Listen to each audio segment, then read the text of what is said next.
Thank you all for coming here tonight. Tonight I want to tell you about an amazing man. A man whose accomplishments are known throughout the world. This remarkable man is Nelson Mandela.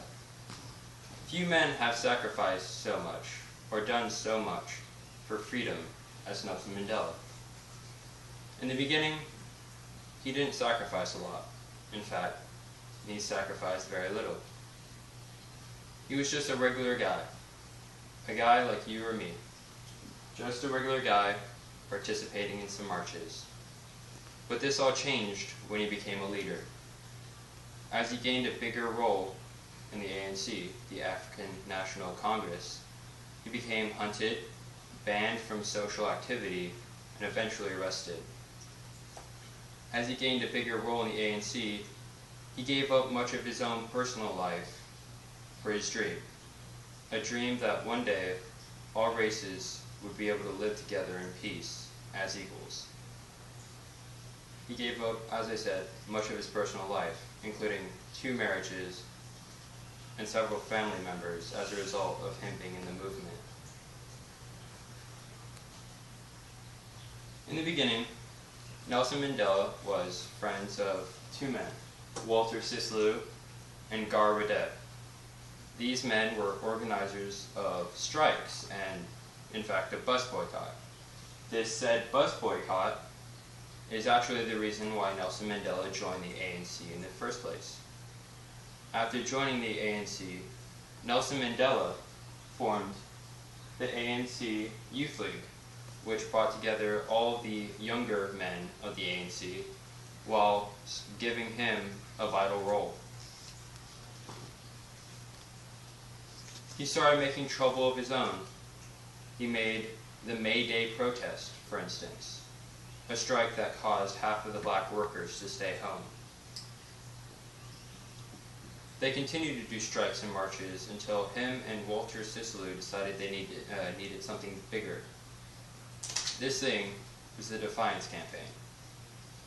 The Defiance Campaign was a response to unjust, oppressive laws by the government, and this resulted in many people being arrested, including Mandela.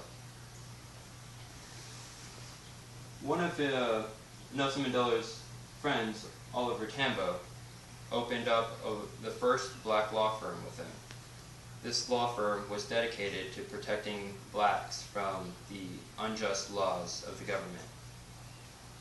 The government sued Mandela, trying to take away his right to practice the law.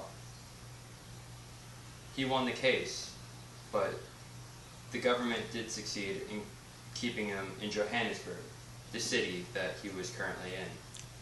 They also kept him from being able to make public speeches, hold office, or even work with the ANC. In fact, him being stuck in Johannesburg kept him from seeing his wife for 15 years. Because of this, he became extremely politically active, and eventually he and his ANC friends decided to create the Freedom Charter. This is sort of like our Declaration of Independence. And while he delivered it to a crowd of 3,000 people, the police invaded the area, declaring that they were investigating high treason.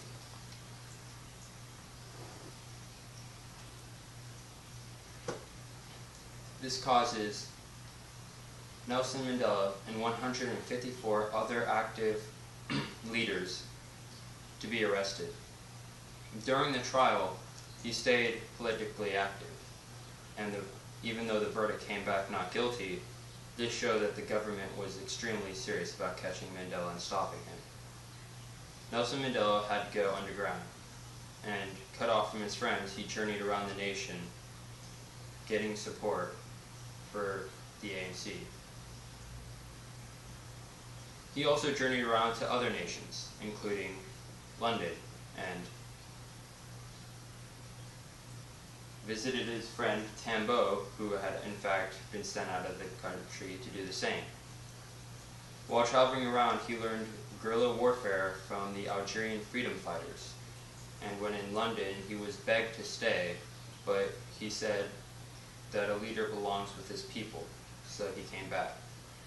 Sadly, on his way back to South Africa, he was caught by the police, and he was imprisoned for 5 years.